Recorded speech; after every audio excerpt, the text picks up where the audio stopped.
Hello friends. SSC द्वारा computer के पूछे जाने वाले सबसे इम्पोर्टेंट और मोस्ट रिपीटेड क्वेश्चंस का ये थर्ड वीडियो आपके सामने है।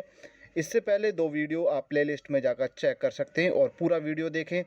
ये सभी एमसीक्यू क्वेश्चन हैं, मुझे विश्वास है कि आपके लिए बहुत हेल्पफुल रहने वाले हैं। शुरुआत करते हैं क्वेश्चन नंबर 40 के साथ।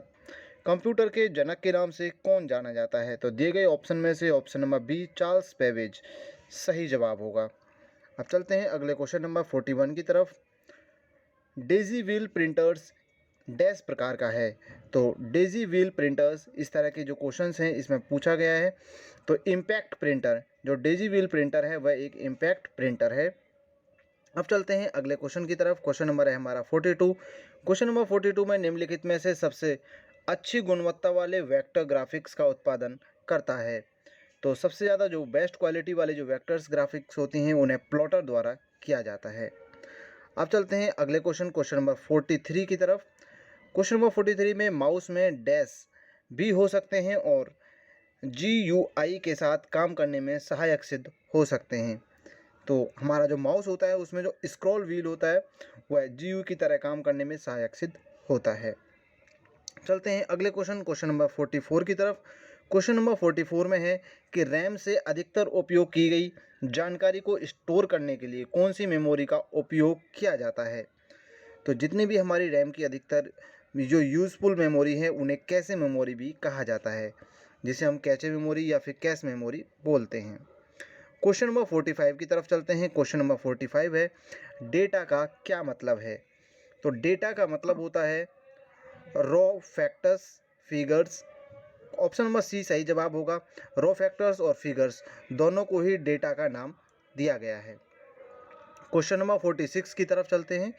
अगला क्वेश्चन 46 में पूछा गया है कि रैम से तात्पर्य है। अगर तात्पर्य की बात आती है, तात्पर्य का अर्थ होता है किसी की फुल फॉर्म, तो रैम की फुल फॉर्म होती है रैंडम एक्सेस मेमोरी। इसी तरह से रोम की read only memory. Question number 47 की तरफ चलते हैं। क्वेश्चन नंबर 47 में पूछा गया है कि डैश वो नियम है जो कंप्यूटरों के बीच के आंकड़ों का आदान प्रदान करने में पालन करता है? तो जितने भी प्रोटोकॉल्स होते हैं वह कंप्यूटर के बीच में जो आदान प्रदान होता है किसी भी डेटा का, किसी भी फाइल का या किसी फोल्डर का, तो ये प्रोटोकॉल्स होते हैं। जिस तरह से इंटरनेट प्रोटोकॉल होता है इसी तरह से कंप्यूटर सिस्टम में भी अनेक तरह के प्रोटोकॉल्स होते हैं ताकि कोई भी फाइल लीक या फिर हैक ना हो। चलते हैं अगले क्वेश्चन 48 की तरफ। क्वेश्चन नंबर 48 काफ़ी इंपॉर्टेंट है। इसमें पूछा गया है कि जो विंडो 10 है उसमें विंडोज़ डिफेंडर नाम से जो फोल्डर है वह क्या है? तो जो विंडो डिफेंडर है ये एक रियल टाइम एंटीवायरस है। तो ये एक सॉफ्टवेयर है और जो रियल टाइम एंटीवायरस के रूप में काम करता है, जिसका नाम है विंडोज़ डिफेंडर। ये विंडो 10 वाले जितने भी हमारे कंप्यूटर सिस्टम वाले साथी होंगे वे सब भी जानते होंगे इसके बारे में। अगला क्वेश्चन नंबर आता है हमारा 49। क्वेश्चन नंबर 49 में है कि स्मृति स्थान से डेटा कॉपी करने के लिए क्या प्रक्रिया है? तो और उस प्रक्रिया को क्या कहा जाता है? तो स्मृति यानी कि जब हम डेटा को कहीं से कॉपी करते हैं तो उसे रीडिंग के नाम से जाना जाता है। तो अगले क्वेश्चन नंबर 50 की तरफ चलते हैं। क्वेश्चन नंबर 50 में है कि जो कीबोर्ड, माउस, टच पैड है, ट्रैक पॉइंट है, track ball, joystick, graphic tablet या फिर स्कैनर, ये किस किस के उदाहरण हैं? तो जिस तरह से हमें क्वेश्चन के ऑप्शन देखते हैं तो इनमें इनपुट आउटपुट दोनों या ये सभी। तो जितने भी हमारे साथी हैं इनपुट और आउटपुट डिवाइसेस के बारे में जिन्हें जानकारी है अच्छी बात है, लेकिन कभी बार होता है कि दोनों में डिफरेंस करना बड़ा मुश्किल हो जाता है। लेकिन ये सभी जितने भी इसमें नाम दिए गए हैं वे सभी इनपुट डिवाइसेस हैं। इनपुट डिवाइसेस की खासियत ये होती है कि हम वर्क जहाँ पर कर रहे हैं, ठीक है, वो वर्क वहाँ नहीं दिखता है, वो जहाँ पर होना चाहिए वहाँ दिखता है। जिस तरह से हम कीबोर्ड में वर्क करते हैं तो हम कीबोर्ड में नहीं दिखेगा, वह हमें स्क्रीन पर दिखेगा। तो स्क्रीन हमारी आउटपुट डिवाइस हो गई और जो कीबोर्ड है हमारा वो इनपुट डिवाइस हो गया, क्योंकि वहाँ से कमांड दी जा रही है। तो कीबोर्ड हो इसी कमांड देने के लिए काम आता है, माउस भी, टच पैड जो होता है वह भी कमांड देने के काम आता है, ट्रैक बॉल पॉइंट है वह भी, ट्रैक बॉल भी, जॉय स्टिक होती है गेम खेलने वाली जो स्टिक होती है जिससे ड्रोन भी उड़ाया जाता है, वो भी इनपुट डिवाइस है, यानी कि वहाँ से भी कमेंट दी जा रही है, मतलब कमांड दी जा रही है। और जो ग्राफिक टैबलेट या स्कैनर होते हैं, जो कंप्यूटर स्कैनर होते हैं या प्रिंटर्स होते हैं, जो प्रिंटर अगर बात करें प्रिंटर की तो वो तो आउटपुट डिवाइस हो गया, लेकिन अगर स्कैनर की बात करें तो वह इनपुट डिवाइस हो गया। किसी किसी सिस्टम में इन स्कैनर और और प्रिंटर दोनों एक साथ होते हैं तो उसको इनपुट और आउटपुट दोनों बोला जाएगा। चलते हैं अब अगले क्वेश्चन नंबर 51 की तरफ। क्वेश्चन नंबर 51 है हमारा, निम्नलिखित वक्तव्य से सबसे उपयुक्त विकल्प का चयन करें। तो 4 ऑप्शन दिए गए हैं, इनमें से सबसे पहले समझना है कि इनमें कौन सा सबसे ज़्यादा बेहतर हो सकता है। तो पहले में दिया गया है कि कैरेक्टर प्रिंटर और लाइन प्रिंटर गैर प्रभावी प्रिंटर्स हैं। तो ऐसा कुछ नहीं होता है कि कोई भी गैर प्रभावी प्रिंटर हो, ठीक है। कोई भी अगर कुछ भी छाप रहा है, अगर कोई भी प्रिंट कर रहा है, वो एक पॉइंट या डॉट को भी प्रिंट कर रहा है तो वो प्रिंटर होगा। सीडी आकार और डीवीडी ये माध्यमिक मेमोरी के उदाहरण हैं, तो इसे सही जवाब माना गया है। इसी तरह से अब चलते हैं, फिर भी एक बार पढ़ लेते हैं ऑप्शन नंबर 3 को भी। जॉयस्टिक आउटपुट डिवाइस का एक उदाहरण है। जैसे अभी हमने ऊपर वाले क्वेश्चन में बात किया कि जॉयस्टिक से कमांड दी जाती है, तो कमांड दी जाती है तो ये आउटपुट डिवाइस तो हो नहीं सकती। तो यहाँ पर जॉयस्टिक है वो इनपुट डिवाइस है, तो इस तरह से ये क्वेश्चन का ऑप्शन है जो ये गलत हो जाता है, ये सभी तो सही होगा नहीं। तो ऑप्शन नंबर बी है हमारा, यानी कि सीडी आकार और जो डीवीडी है वो एक तरह की मीडियम है ना, मीडियम मेमोरी है, क्योंकि अब इस समय पेन ड्राइव चल रही है, उनके पास ज़्यादा अच्छा मेमोरी स्टोरेज है। अब चलते हैं क्वेश्चन नंबर 52 की तरफ। क्वेश्चन नंबर 52 में पूछा गया है कि जो मदरबोर्ड है वो किस चीज़ का उदाहरण है।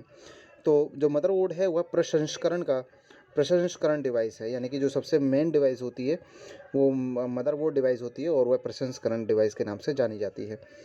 अब चलते हैं अपने अगले बेहतरीन क्वेश्चन की तरफ। क्वेश्चन नंबर 53, एक प्राइमरी स्टोरेज को अंकित किया गया है, पहले खालिस्तान दिया गया है, और जबकि जो डैश है वो सेकेंडरी स्टोरेज की जो स्टोरेज होती है उसको अंकित करता है। तो जो हम इस क्वेश्चन का सही जवाब होगा ऑप्शन नंबर सी।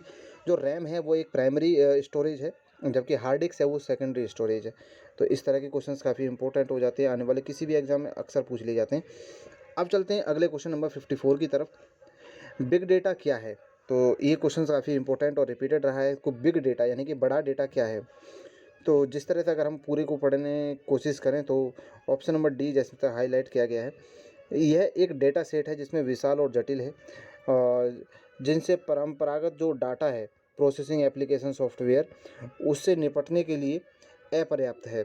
यानी कि बिग डेटा जैसे कि हमारे कंप्यूटर फाइल्स होती हैं, उसमें कई बार हमारे पास इतना मैटर होता है कि वो फाइल्स या फोल्डर्स या जितनी भी हमारे हार्ड ड्राइव है वो कम पड़ जाती है। जैसे कि कंप्यूटर सिस्टम होते हैं बैंकिंग वाले, और बैंकिंग के अलावा और भी बहुत बड़े बड़े जो जहाँ पर इस तरह की खोज या रिसर्च होती है, वहाँ पे वो आपने देखा होगा कि एक पूरा का पूरा अलमारी टाइप का रहता है और उसमें हार्ड डिस्क कम से कम 100 हार्ड डिस्क लगी होती हैं, तो उन्हें बिग डेटा के नाम से जाना जाता है, क्योंकि ये सबसे ज़्यादा इंपॉर्टेंट होता है डाटा को सेव करने के लिए। अब चलते हैं अगले क्वेश्चन नंबर 55 की तरफ। क्वेश्चन नंबर 55 है हमारा, डेटा उपयोगी नहीं है जब कोई भी डेटा है वो कब तक उपयोगी नहीं रहेगा। तो ऑप्शन नंबर बी हमारा सही जवाब होगा। ये जानकारी प्राप्त करने के लिए संसाधित है, ठीक है। किसी भी डेटा को जब तक यूज़फुल नहीं माना जाएगा तब तक उसे वेरीफाई नहीं किया जाएगा, यानी कि उसे सेव नहीं किया जाएगा। तो संसाधित करना यानी कि उसे वेरीफाई करना किसी भी डेटा को ज़रूरी है, तभी वह सेव होगा। अब चलते हैं अगले क्वेश्चन नंबर 56 की तरफ। क्वेश्चन नंबर 56 है हमारा कि निम्नलिखित में से कौन एक डेटा भंडारण डिवाइस है। तो डेटा स्टोरेज इसमें दी गई ऑप्शन में से स्पीकर, माउस, हार्ड ड्राइव और मॉनिटर। तो हम हार्ड ड्राइव में जो डेटा है उसे सेव करते हैं, सिंपल क्वेश्चन है, लेकिन कई बार आ जाता है तो कई बार हो जाती है गड़बड़, तो इस क्वेश्चन को जो हल्के में ना लें। क्वेश्चन नंबर 57 की तरफ चलते हैं। कौन सा विंडो 10, ठीक है, कौन सा विंडो 10 निर्मित टूल हस्तलिखित गणितीय अभिव्यक्ति की पहचान कर वर्ड प्रोसेसिंग या कंप्यूटराइजेशनल प्रोग्राम में डाल सकता है। तो जितने भी हमारे हस्तलिखित होते हैं, जैसे हमारी कमांड दी जाती है इस समय, जैसे पेन टैब चल रहा है, तो विंडो 10 के अंदर एक मैथ इन टूल आया हुआ है, मैथ इनपुट टूल आया हुआ है, और उसमें क्या है कि जब हम किसी भी पैड पर अगर कोई भी वर्ड लिखते हैं, टू लिखते हैं जिस तरह से भी, तो वह उसे एक व्यवस्थित तरीके से कंप्यूटर लैंग्वेज में लिख कर देखा। तो इस तरह से जो मैथ इनपुट टूल है वो विंडो 10 जो 10 है उसके अंदर ये टूल है। अब चलते हैं अगले क्वेश्चन नंबर 58 की तरफ। माउस है और ब्लॉक टीपैड है, सिटेबलेट है और जॉयस्टिक याकिन ये इस तरह की जो डिवाइसेस हैं इन्हें क्या कहा गया है। तो ये पॉइंट डिवाइस हैं, क्योंकि हम देखते हैं कि जॉयस्टिक और ये माउस है वो हम उनके बारे में अच्छी तरह से जानते हैं, लेकिन ये क्लॉक, टाबैग और याकिन है, ये अलग तरह के डिवाइसेस हैं, लेकिन ये सभी की सभी पॉइंट डिवाइसेस हैं। यहाँ पर आप जब कोई वर्क करते हैं तो एक स्क्रीन पर पॉइंट या कर्सर चलता है, उसके आधार से ये वर्क करते हैं। अब चलते हैं अगले क्वेश्चन नंबर 59 की तरफ। क्वेश्चन नंबर 59 में है, सबसे ज़्यादा प्रचलित ऑपरेटिंग सिस्टम कौन सा है? ऑपरेटिंग सिस्टम यानी कि ओएस भी बोलते हैं जिसे। तो सबसे ज़्यादा प्रचलित पूछा है, इन्होंने ये नहीं कहा है कि कौन सा ऑपरेटिंग सिस्टम है, इन्होंने कहा है प्रचलित। तो इस चीज़ को समझना है हमें, ये जितने भी ऑप्शन में दिए गए हैं सभी ऑपरेटिंग सिस्टम हैं। तो इस समय जो सबसे ज़्यादा वर्क कर रहा है कंप्यूटर सिस्टम के अंदर वो विंडोज़ नाम से, जैसे कि हम पूछे ना कौन सी वाली विंडो है, विंडो 10 है, विंडो 7 है, विंडो 8 है, विंडो 9 या 9.5 है। तो इसके अलावा जो विंडोज़ के अलावा जो और भी ऑपरेटिंग सिस्टम होते हैं उसमें MS DOS है माइक्रोसॉफ्ट कंपनी का, और यूनिक्स है, और मैकिन्टॉश है। ये सभी भी ऑपरेटिंग सिस्टम है, लेकिन अभी वर्तमान में सबसे ज़्यादा प्रचलित है जो वो विंडो ऑपरेटिंग सिस्टम है। जिस तरह से मोबाइल फ़ोन्स में सबसे ज़्यादा ऑपरेटिंग सिस्टम जो यूज़ किया जाता है, आप कमेंट सेक्शन में लिख के बता सकते हैं, जिसका जवाब मैं अब देने वाला हूँ आपको। तो मोबाइल्स में जब सबसे ज़्यादा ऑपरेटिंग सिस्टम कौन सा वर्क करता है? जी हाँ, बिल्कुल सही जवाब, विंडो है ना। कंप्यूटर सिस्टम के लिए विंडो है, उसी तरह से मोबाइल के लिए एंड्रॉयड एक ऑपरेटिंग सिस्टम है, और आईफोन का अपना ऑपरेटिंग सिस्टम है, तो आईफोन का अलग हो जाएगा, एप्पल का। अब चलते हैं क्वेश्चन नंबर 60 की तरफ।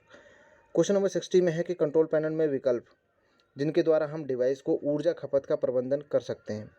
तो जो एनर्जी सेवर होता है ना, पावर सेवर, तो इस तरह से दिए गए ऑप्शन में पहला ऑप्शन सही होगा, पावर विकल्प यानी कि पावर सेविंग। तो जब हम कंप्यूटर सिस्टम या अपने मोबाइल में पावर सेविंग का जो यूज़ करते हैं, तो उसमें क्या है, जितनी भी हमारी फ़ोन की एक्स्ट्रा एनर्जी यूज़ हो रही है उसकी खपत को हम बचा सकते हैं। तो पावर सेविंग यानी कि पावर विकल्प नाम से एक ऑप्शन होता है, जिस पर क्लिक करके हम इन सभी को सेव कर सकते हैं।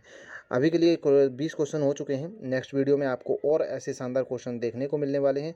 तो आप हमारे यूट्यूब चैनल डोलचा अकेडमी को सब्सक्राइब कर लीजिए। मिलते हैं अगली वीडियो में, तब तक आप हमारी जितनी भी प्लेलिस्ट हैं आप उनमें चेक करके अब तक 60 क्वेश्चंस में देख के और कमेंट सेक्शन में बताएं कि आपको कितने क्वेश्चंस अच्छे लगे और कितने क्वेश्चंस को आपने अटेम्प्ट किया। मिलते हैं अगली वीडियो में, तब तक के लिए जय हिंद साथियों।